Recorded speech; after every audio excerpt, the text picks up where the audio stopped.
अरे वा, पहा बरं ही मुले कशी लायब्ररीमध्ये छान छान बसून अभ्यास करतायत. तसं आपण पण एक दिवस नक्की आपल्या लायब्ररीत जाऊन छान छान अभ्यास करायचा. ओके. तर आजचं आपलं अक्षर आहे फ. फ फ फणसाचा. फणस मीन्स जॅकफ्रूट. आता हे फणस कसं असतं बरं, बाहेरनं असं काटेरी असतं आणि आतमध्ये छान छान त्याचे गर असतात. फ फ फणस. ओके, फणस मीन्स जॅकफ्रूट.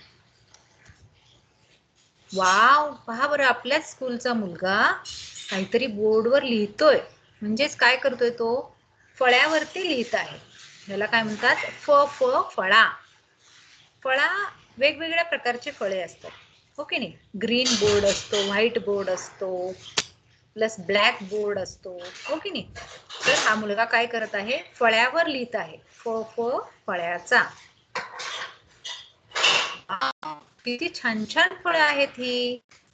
केळी, अननस, कलिंगड, सफरचंद, द्राक्षे, मोसंबी, संत्री. वाव, मग हे सगळे मिळून काय होतात, फळ. ओके, फ फ फळांचा. अरे वा, खावंसं वाटतं ना हे सगळं. मग ह्याला काय म्हणतात बरं, आणि कोणत्या फेस्टिवलला हे तयार होतं, कोणत्या सणाला आपण हे सगळं तयार करतो. तर हे सगळं आपण तयार करतो दिवाळी. दिवाळी या सणाला तयार करतो. मग ह्याला सगळ्याला मिळून नाव काय आहे, फराळ. ह्याला आपण काय म्हणतो, फराळ. तर हे फराळ आपण कसं म्हणतो पहा बरं, त्या दिवाळीच्या वेळेत आपण पाहुण्यांना आपल्या घरी बोलवत असतो आणि काय म्हणत असतो, सर्वांनी आमच्या घरी फराळाला या बर का, असं म्हणतो की नाही. ह्याला म्हणतात फ फ फराळाचा. पहा बरं कोणते पदार्थ आहेत, चकली आहे, शंकरपाळी आहे, करंजी आहे, बाकरवडी आहे, शेव आहे, चिवडा आहे, अनारसे आहेत, चिरोटे आहेत. वाव, किती छान छान आहे ना सगळं, खावंसं वाटतं ना. तर आजचं आपलं अक्षर आहे फ. आता हे फ लिहायचं कसं पहा बरं. स्लिपिंग लाईन म्हणजेच आडवी रेष, स्टँडिंग लाईन उभी रेष, हाफ सर्कल म्हणजेच अर्धगोल करायचा आणि त्याला एक स्टँडिंग लाईन जोडायची म्हणजेच उभी रेष जोडायची.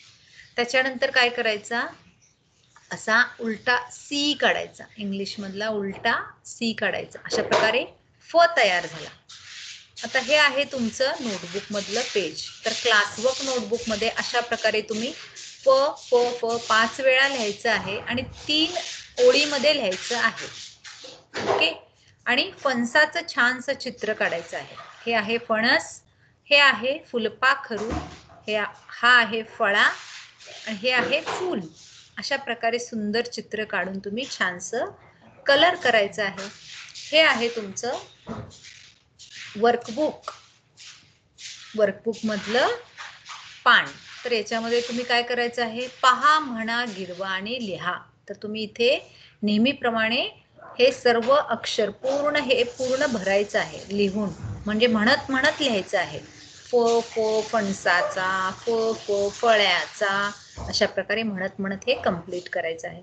आता इथे दिलेले आहेत फ फ फ असं 5 वेळा फ दिलेलं आहे. तर तुम्ही इथे काय करायचं, वेगवेगळे रंग भरायचे या फ मध्ये. आणि इथे काय करायचं, फ या अक्षराखाली रे ओढायचा आहे. आता फणस म्हणजे जॅकफ्रूट. फडफड मीन्स पक्षी जेव्हा उडतो तेव्हा त्यांच्या पंखांचा आवाज फडफड असा येतो. डफ म्हणजे एक इन्स्ट्रुमेंट आहे, इट्स अ म्युझिकल इन्स्ट्रुमेंट. फराळ मी आत्ताच तुम्हाला दाखवलं, फराळ जो आपण दिवाळीत बनवतो तो. फरक, फरक means different. Now what we have to do here, recognize the फ and underline the फ. काय करायचं, फ या अक्षराखाली रे ओढायची. धन्यवाद.